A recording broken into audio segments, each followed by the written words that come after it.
this is an iHeart podcast. Guaranteed human. Introducing the all-new Mazda CX-5, featuring more connection. Hey Google, where's the nearest Pilates class? Safety that has your back. More discovery on the scenic routes. More passion in the details. And more control in changing weather. The all-new Mazda CX-5. More to move every side of you. See it in 5 films at MazdaUSA.com/5sides. Google is a trademark of Google LLC. Sequences shortened and simulated. The springtime thaw is finally here.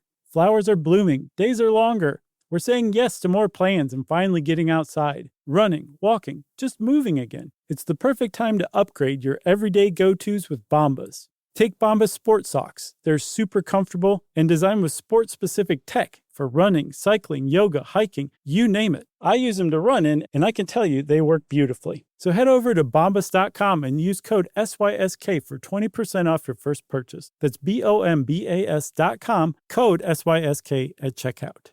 This episode is brought to you by Squarespace. Start building your website today at squarespace.com. Enter offer code STUFF at checkout, and you'll get 10% off. Squarespace. Build it beautiful. Hey guys, we are going to be live in person, not just disembodied voices, but just standing there. Yeah. Hair and all. Clothes on? Most likely. Probably. Yes. From the waist down at least. Right. We're like reverse Donald Ducks. Yeah. Yeah. Are we going topless? I guess. I never forget. He just wore a shirt and a hat. Yeah, he didn't have on pants. Right. Wow. Anyway, we're doing a live show. That's right. We're doing several live shows for our Warmer Climes Winter Tour, and we're sold out in San Francisco, boom, San Diego, kapow, and Austin. So you guys are on our Christmas list for next year. Yeah, you are. But there are still tickets available in Dallas and Atlanta. On a different list. Boo. And Birmingham. And Birmingham and New Orleans. You can still get seats there. Man, we're all over the map. That's right. So just go to sysklive.com, powered by Squarespace. Yeah. As is our tour. Yes. And go check it out, man. We'll see you in January, right? Yes. You got any other tidbits? No. Okay. Welcome to Stuff You Should Know from HowStuffWorks.com.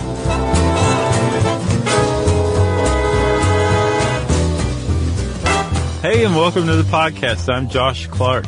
There's Charles W. Chuck Bryant. Jerry's in the house. We're back to basics. Yeah. We're doing a social sciences episode. Oh, man. I mean, we're all right, man. We get to tear it apart. You believe in body language? Sure. Watch this. You're winking and shouldering and nodding your head, and you're loosening up, and you're doing some weird biting thing. What did I say? You said I'm feeling silly. That's exactly what I was saying. How about that? Yeah, it said I've had a Diet Mountain Dew and I'm pepped up. Ah, okay. That's what I was saying. I missed the... Now I'm crashing. And he's down.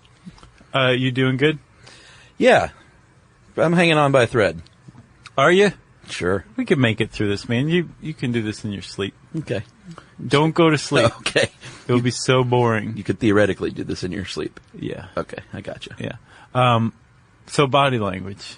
It is a thing. Yeah. When I was researching, I was like, this is junk science. There's no way this is real. And I could not find anything that just said, like, yes, body language is obviously junk science. Apparently, it's very well established and well reputed. I mean, I understand, like, yes, there is such a thing as body language. Yeah, and it's rooted in evolution. Yeah. It's basically evidence of evolution from an mammalian ancestor. Yeah.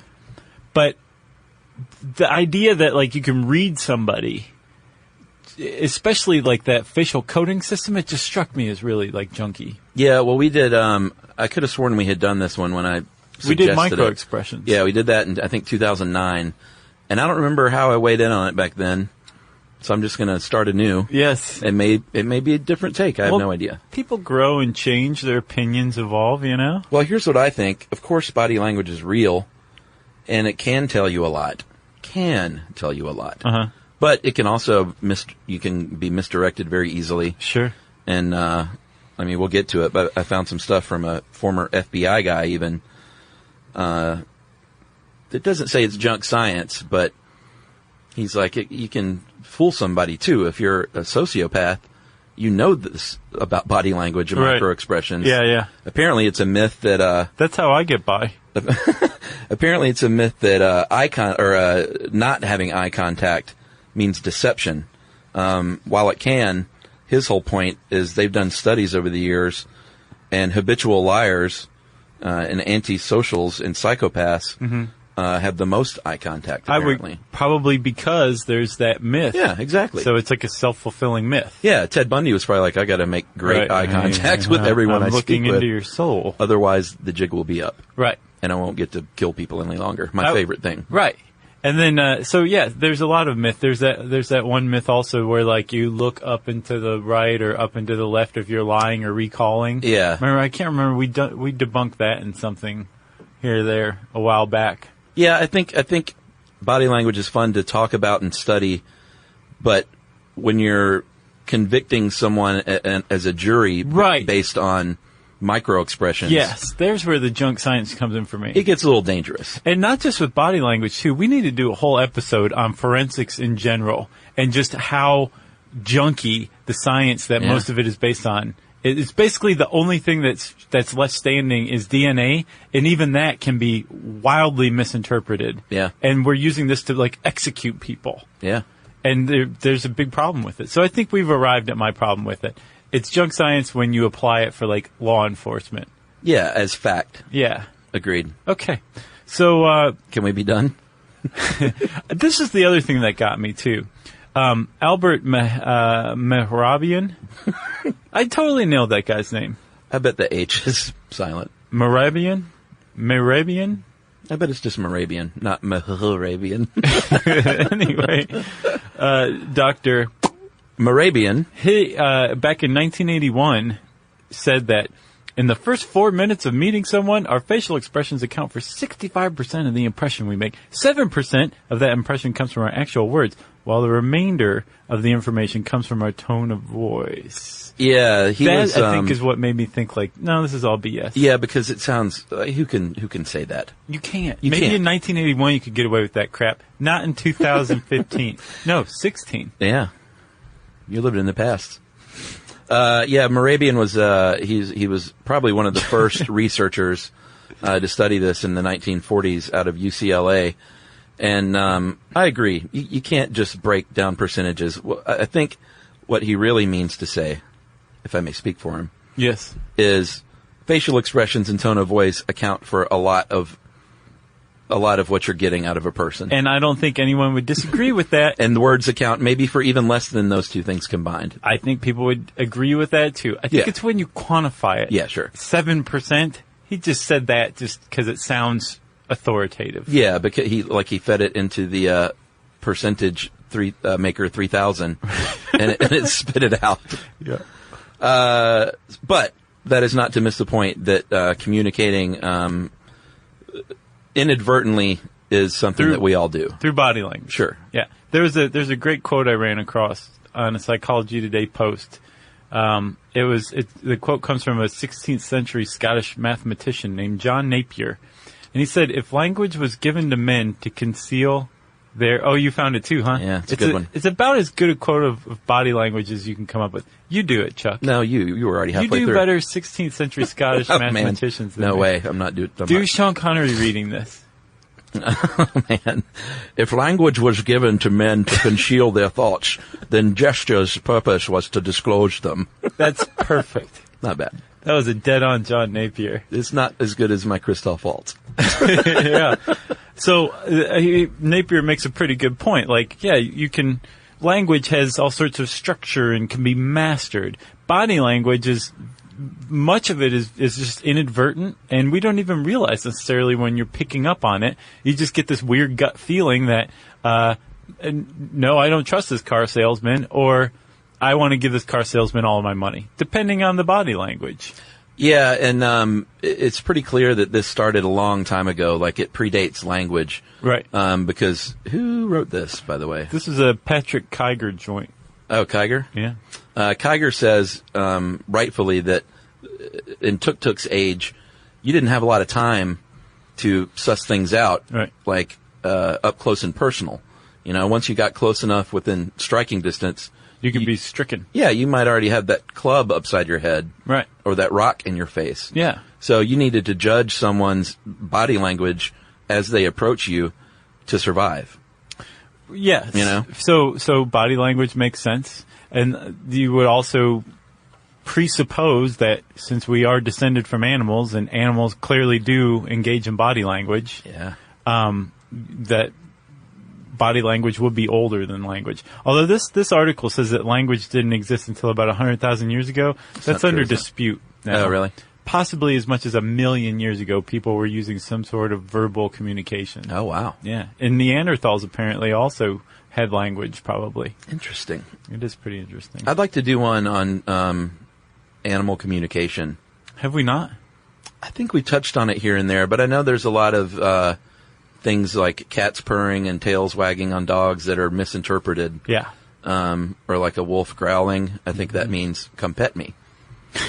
You know, it's often misinterpreted as a warning. Come take this steak out of my mouth, if you dare. Should we take a break? Sure. All right, let's take a quick one, and we're going to get back and explain a little bit more about what one researcher calls thin slices of experience.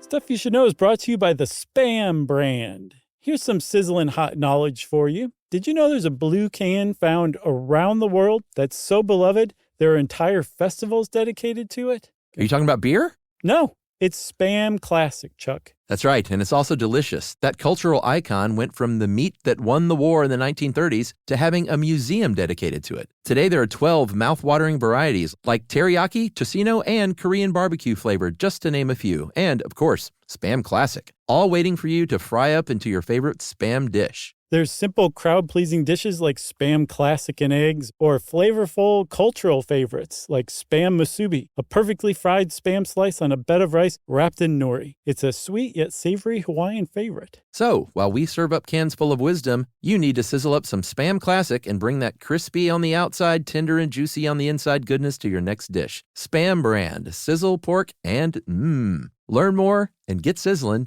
at spam.com.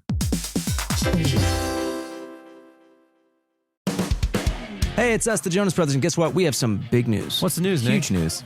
We created our own podcast called Hey Jonas. We invented a podcast? Well, we didn't invent it. We just We're contributed the to first people to do podcasts. pretty wide range of We're podcasts starting that a are out there. trend. But this one's extra special. So how did we actually come up with the name Hey Jonas, guys? I honestly don't remember. I think it was on a call about what we should call it, and well, we were thinking originally calling it one of the early names of our band before Jonas Brothers. This is how you guys remember it going down? Yes. I have a very different memory of this. We were talking about a bit for the podcast where people could call in and say, Hey Jonas. And then I wrote down on my little notepad, Hey Jonas, and offered it up as a potential title for the podcast. Yeah. But thanks for remembering that, guys. Listen to Hey Jonas on the iHeartRadio app, Apple Podcasts, or wherever you get your podcasts. Just listen. We don't care where you hear it.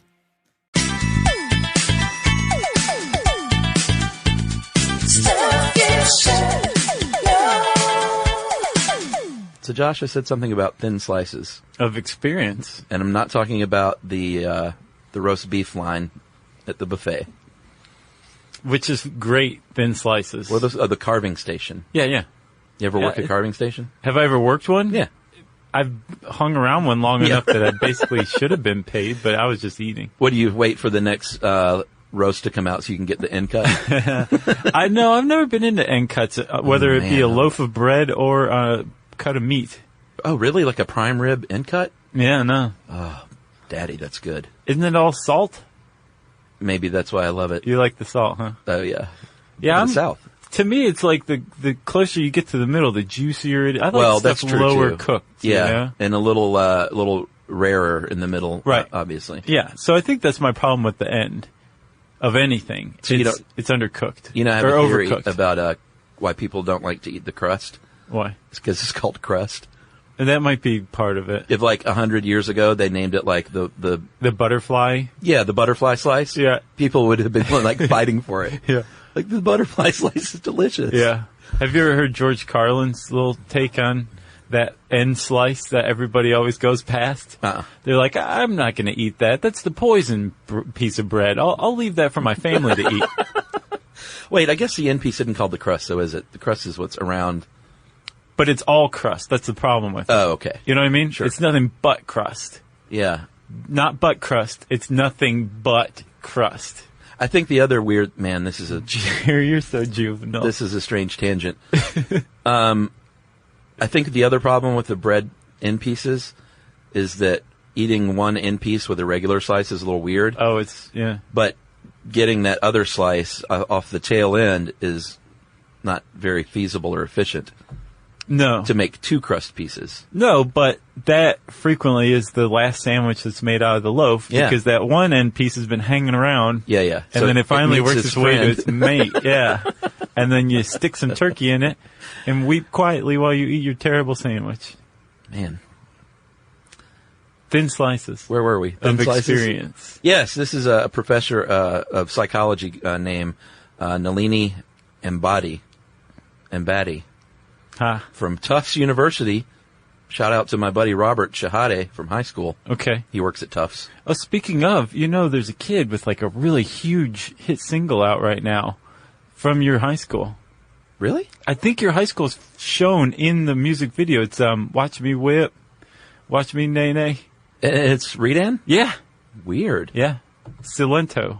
So I'm no longer the most famous person from my high school? You were until about 6 months ago. And I will be again in another 6 months. Maybe. It's a pretty catchy single. It's a hot track. No, we had several professional athletes that are much more popular than me. Who? We had a professional punter. I Actually, I think maybe you told me that before. Yeah, we've had a few. There's a baseball player. We had a punter. Travis Tritt went to my high school. Shut up. Really? No. See, that's big time. Yeah. Yeah, Travis Tritt is big. Yeah, I don't have any like superstars. Luke Bryan went to Yumi's high school. Man, you guys, where'd you go? Beverly Hills 90210? Yeah, with Shannon Doherty. Oh boy, here we go again. Thin slices from Tufts University. Well, let's talk about the thin slices thing, man. You said earlier that it would be very advantageous, evolutionarily speaking, to be able to read maybe the rough intentions of some other hunter-gatherer 100,000 years ago. Read the room. Like from a distance before they could hit you with a rock, right? Yes. If that was their intent. Sure. Well, just as much, you want to be able to like walk through the world and be threatened by stuff and to make snap judgments about it based on things like body language. Yeah. Same thing. And this is what the thin slices has to do with. Yeah, they're just those first few seconds when you meet somebody. And, some people may just call it a gut instinct about somebody. But what you're probably doing is reading body language. Right. That's what that gut instinct is. Yes. And those things are processed and generated in, I think, the limbic system, where emotions and feelings are processed in the brain. Yeah, limbic system, from what I understand. That's right, which she thinks, and I agree with her, that it might explain why we have such a powerful gut instinct about some people when we first meet them, because it's tied to emotion. Yeah, and the whole point is this guy will cut your throat if you turn your back on him. Right.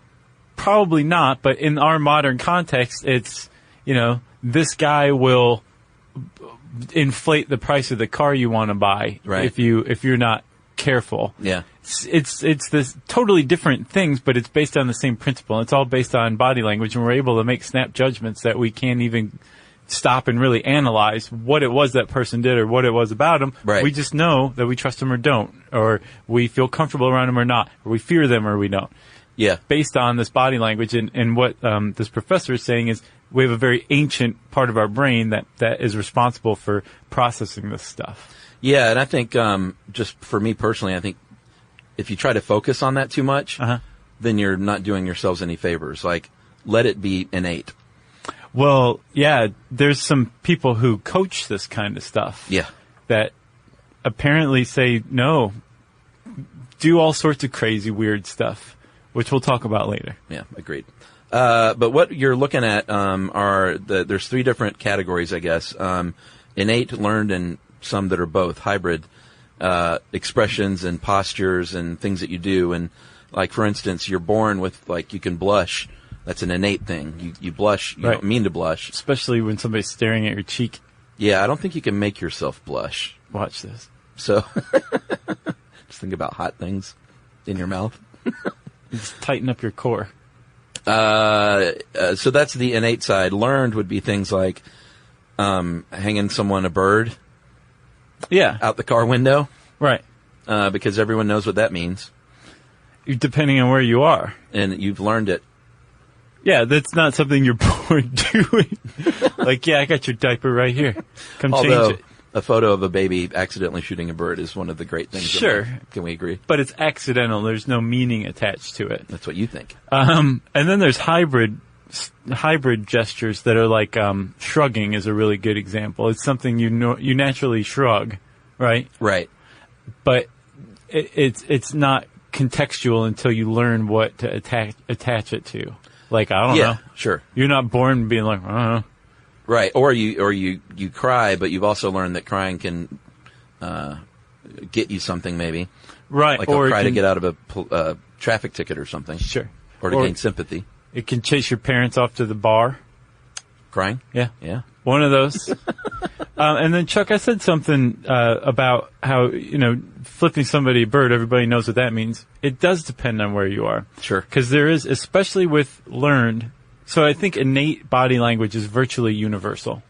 Stuff that you couldn't possibly control. Like, I can't remember where I read it, but if you take a bite of something putrid and you make that horrible, like, disgusted face, like, oh my God, I'm about to vomit everywhere. Right. Everybody who's watching you doesn't have to go, give me that, and then take a bite and taste it themselves. Right. They can look at your face and be like, I'm not going anywhere near that piece of feces that guy just took a bite of. Yeah. Or that's how we all learn not to eat feces. Yeah, but there's also the human thing where you're like, oh God, smell this. Right. That's the person who wants everyone else to suffer like they just did. But everybody else has just been communicated to by that innate face, that nasty face that you would make when you eat something disgusting. And again, that evolutionarily, that protects us in that respect. Yeah. The innate stuff. So that's universal. Sure. But it's the learned stuff that's culturally dependent. Yeah, like, for instance, they have a few examples in the article. Smiling in the U.S. might mean, in the United States might mean you're happy. Apparently in Asia, it might say, I agree with you. Those are pretty close. It could also cover up embarrassment. If they're embarrassed for you or something, they might smile. Yeah. Is that why everyone's always smiling at me? They're embarrassed for me. What else? Eye contact varies from place to place. Yeah. Here in the United States, someone might think you're listening and, like, very keyed into what you're saying. Or you're Ted Bundy. Or if you're in Africa, maybe, it might be disrespectful to look someone right in the eye. Yeah, and I looked around to find out what part of Africa, because I hate to leave it like that, Yeah, on this massive continent. Right.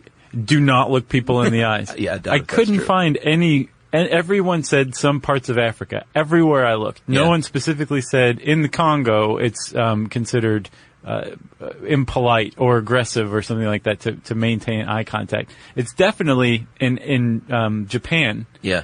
If you make eye contact with somebody, you are saying I'm your superior. So if you are socially or say business-wise an inferior to somebody, you're averting your gaze and it's respectful. In the U.S., you shake hands and you make eye contact and you just, climbed a rung right there. Unless you're Prince, and then he's like, nobody can have eye contact with me. Is that for real?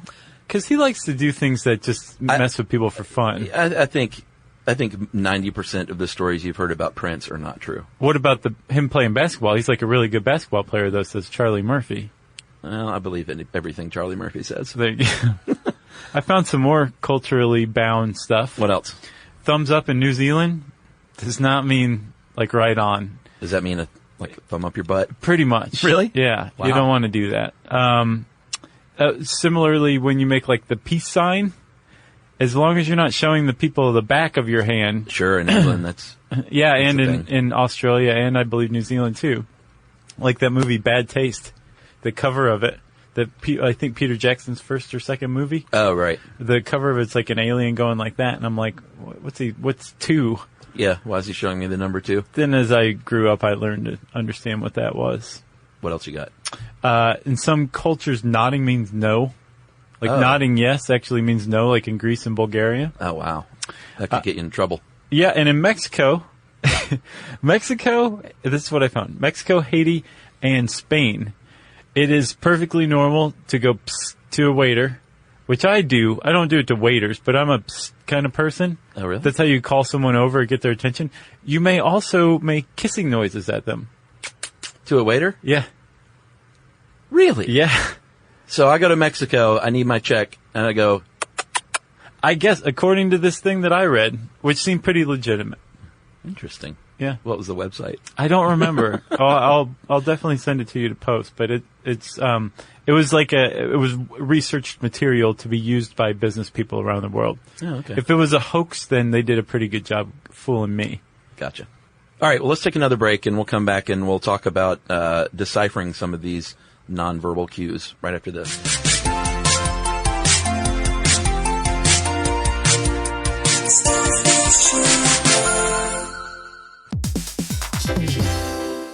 Stuff You Should Know is brought to you by the Spam brand. Here's some sizzling hot knowledge for you. Did you know there's a blue can found around the world that's so beloved there are entire festivals dedicated to it? Are you talking about beer? No, it's Spam Classic, Chuck. That's right, and it's also delicious. That cultural icon went from the meat that won the war in the 1930s to having a museum dedicated to it. Today there are 12 mouth-watering varieties like teriyaki, tocino, and Korean barbecue flavor, just to name a few. And, of course, Spam Classic, all waiting for you to fry up into your favorite Spam dish. There's simple crowd-pleasing dishes like Spam Classic and eggs, or flavorful cultural favorites like Spam Musubi, a perfectly fried Spam slice on a bed of rice wrapped in nori. It's a sweet yet savory Hawaiian favorite. So, while we serve up cans full of wisdom, you need to sizzle up some Spam Classic and bring that crispy on the outside, tender and juicy on the inside goodness to your next dish. Spam brand, sizzle, pork, and mmm. Learn more and get sizzling at spam.com.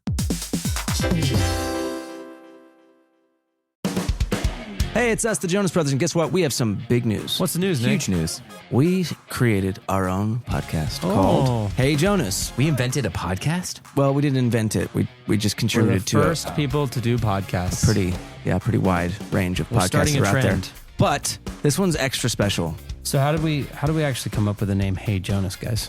I honestly don't remember. I think it was on a call about what we should call it. And Well, we were thinking originally calling it one of the early names of our band before Jonas Brothers. This is how you guys remember it going down? Yes. I have a very different memory of this. We were talking about a bit for the podcast where people could call in and say, Hey Jonas. And then I wrote down on my little notepad, Hey Jonas, and offered it up as a potential title for the podcast. But thanks for remembering that, guys. Listen to Hey Jonas on the iHeartRadio app, Apple Podcasts, or wherever you get your podcasts. Just listen. We don't care where you hear it.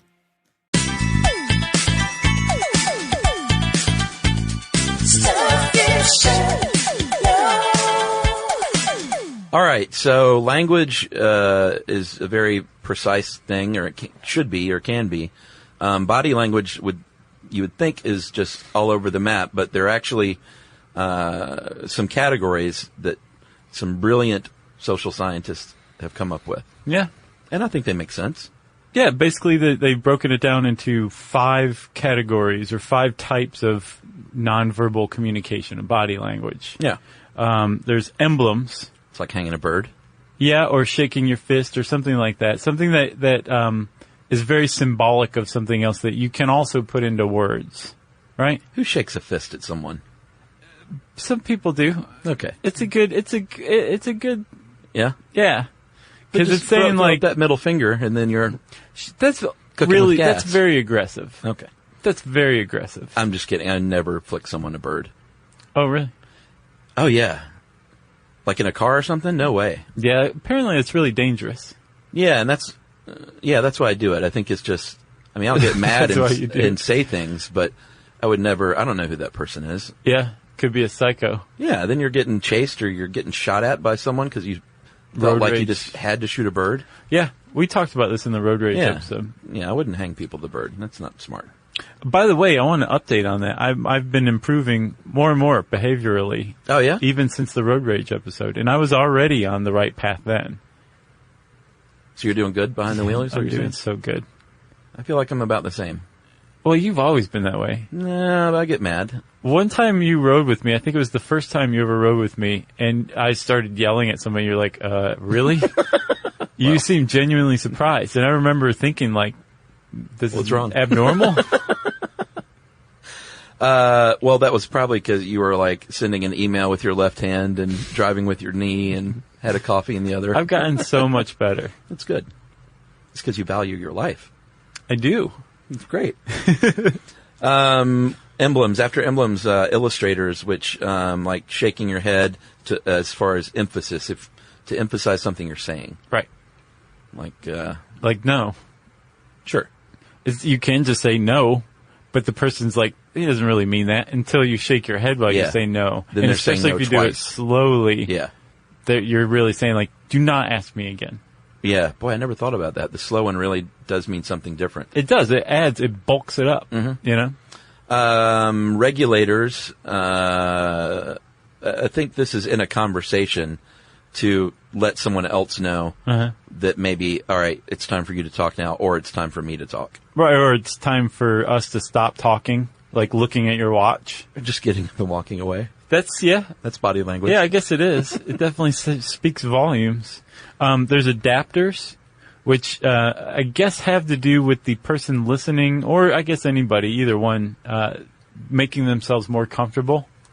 Like, you know, when you're in a conversation with somebody and they just kind of shift in their seat. Like settle in? Yeah. Now, they could be doing it differently, where they're fidgeting, they're shifting in their seat uncomfortably, like they can't get comfortable. That says something totally different than somebody who's just like settling in, just making themselves more comfortable. Right. Or I guess if you're having a conversation and someone just sits up on the edge of their seat, that kind of says, we're done here. Sure. Like, I'm about to get up.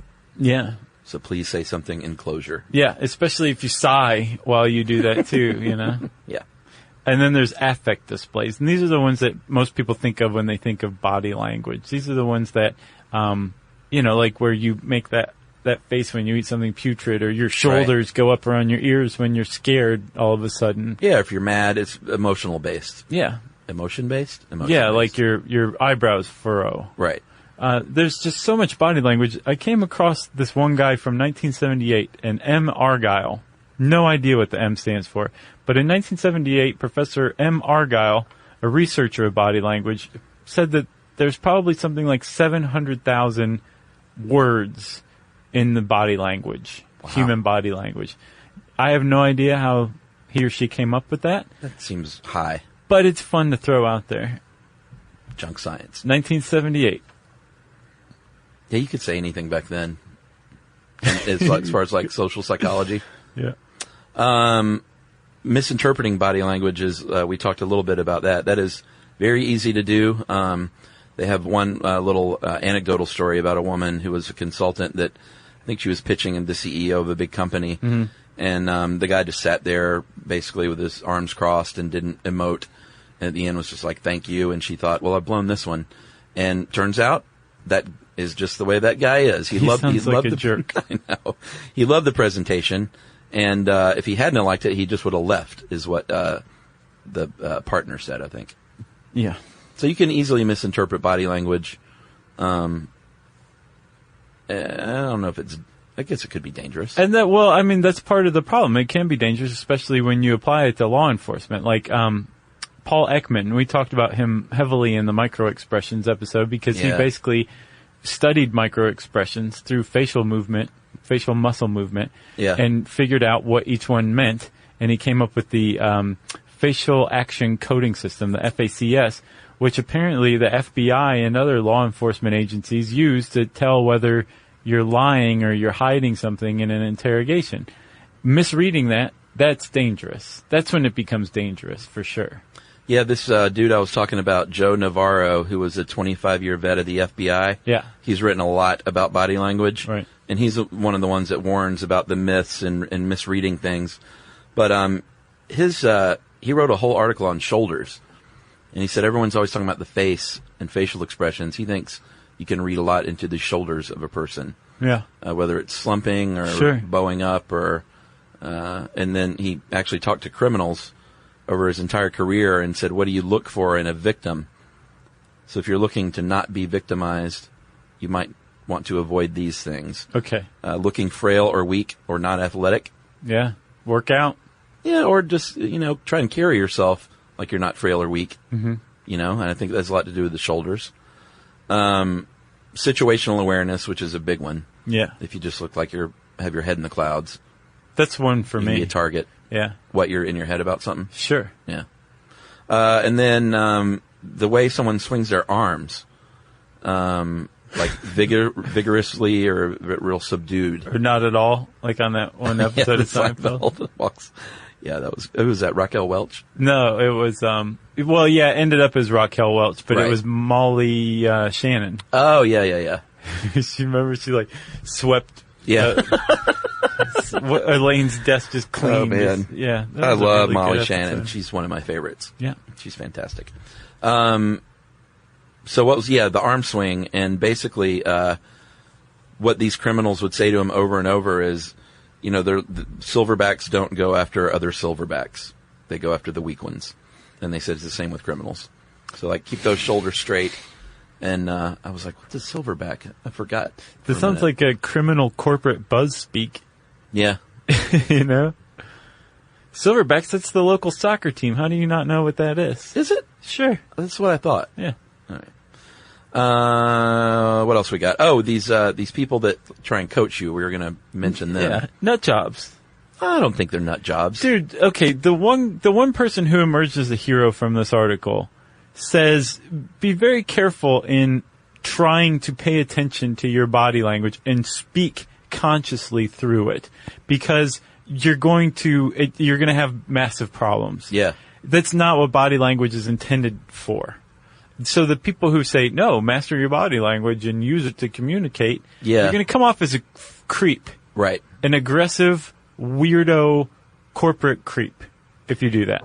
Well, yeah, and I mean, if you're making a presentation, it's hard enough to get the words right. Yeah. So if you start thinking about every single movement you make and what that conveys, I agree. I don't think you're doing yourself any favors. Or if you go to, again, a car lot, right? Yeah. And you're like, I'm going to make sure I look very defensive and aggressive. So I'm going to go rigid and my shoulders are going to go up.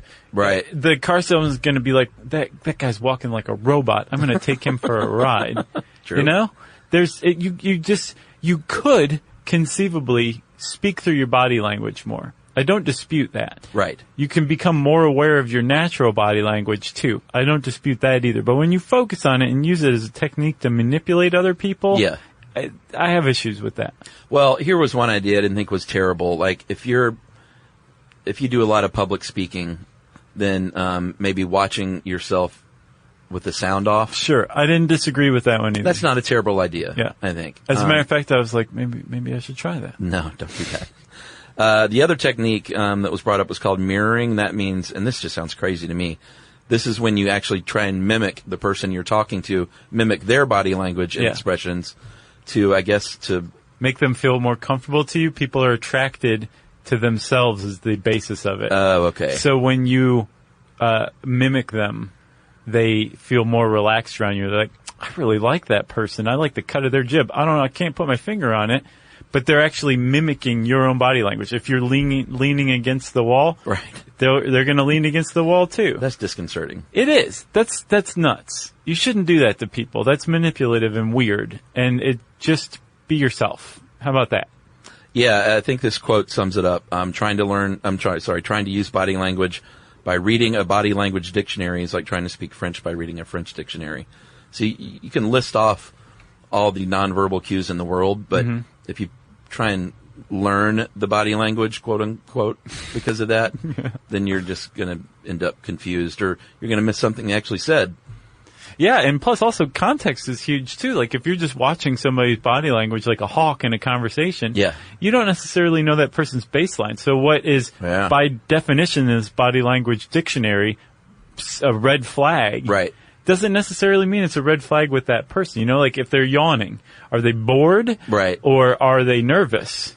Right. You gotta have context, and you can't just read people like that. It's stupid. Go with your gut. Sure. But I don't think you should actively try to read it. If you want to, go ahead. I don't care. Yeah. I'm not going to. I did read an article with one woman who was an expert, supposedly, and she did talk a lot about the baseline. She's like, that's the most important thing, because you don't know. You got to know how someone normally is. Are they twitchy? Yeah. Then if they're twitching in conversation, that's normal for them. Right. So it doesn't mean that you can't trust what they're saying right then. It just means that they're a little awkward. Yeah. Like me. You're not awkward.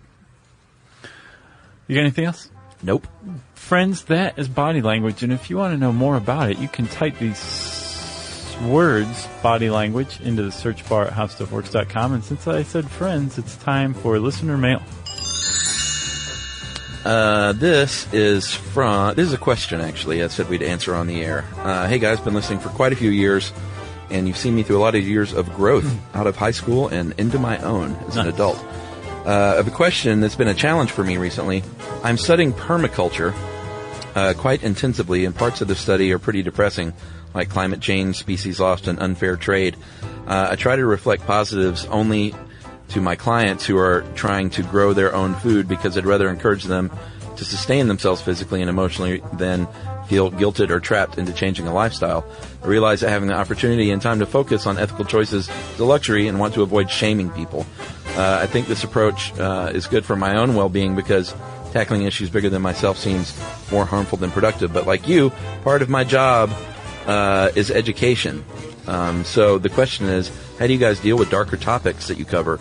I really appreciate the way you do it, and I would like some insight and advice how you prevent these topics from weighing too heavily on you and still live a life of enjoyment, yet conveying topics honestly. And that is from Annalise in Australia. Nice. Ew. I think my answer is like when we cover something like dementia or HIV, like we recently did, we're always going to have humor in there, respectfully and in the right ways, because that's what we do. Plus, also, that helps. When we're getting this stuff across, it's not like we're causing dementia. We're just saying, like, here's all the information that we found on this. Here's everything you need to know about dementia. And I think the thing that allows us to go from, a lighthearted topic to a very dark topic to whatever is that we're putting it out there as objectively as possible, or as unbiased as possible. Trying to. We're not passing much judgment on it, depending on the topic. But for the most part, we don't really pass too much judgment on it. And I think that allows us to talk about anything. Yeah, and as far as taking it home, if we do something that's a big bummer that it really impacts me, it'll bum me out for sure. Yeah. But just like anything else, I think knowledge is key to the more you know about something, the less scared you might be of it. Yeah. How's that? You just go work it out, Good answer? Yeah, that's a great answer, Chuck. Me too. If you want to get in touch with Chuck or me or Jerry, or anybody who we could conceivably pass a message along to, right? Yeah. You can tweet to us at SYSK Podcast. You can join us on Facebook.com/Stuff You Should Know. You can send us an email to StuffPodcast@HowStuffWorks.com. And as always, join us at our home on the web, StuffYouShouldKnow.com.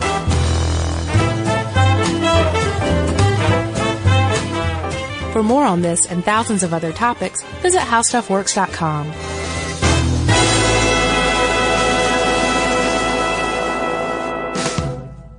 Brought to you by the Spam brand. Some foods or TV shows just instantly take you back to your childhood. Spam Classic is one of those foods. It's so 90s, but also so iconic that the sight of it sizzling just makes your mouth water. Back then, we had Spam Classic, but today, there are 12 irresistible varieties to choose from. It's like picking your favorite Boy Meets World episode. Impossible. There's Korean barbecue flavored, jalapeno, and 25% less sodium, just to name a few. Spam brand. Sizzle pork and Learn more and get sizzling at spam.com. Hey guys, it's us, the Jonas Brothers. I'm Joe. I'm Kevin. And I'm Nick. And guess what? We created our own podcast called Hey Jonas. We invented a podcast? Well, we didn't invent it. We just contributed to it. We're the first people to do podcasts. We get to ask other people questions because we're sick and tired of being asked questions. Well, sick and tired is a strong way to put it, but, Tired and sick. Tired and sick. Listen to Hey Jonas on the iHeartRadio app, Apple Podcasts, or wherever you get your podcasts. Just listen. We don't care where you hear it. This is an iHeart podcast. Guaranteed human.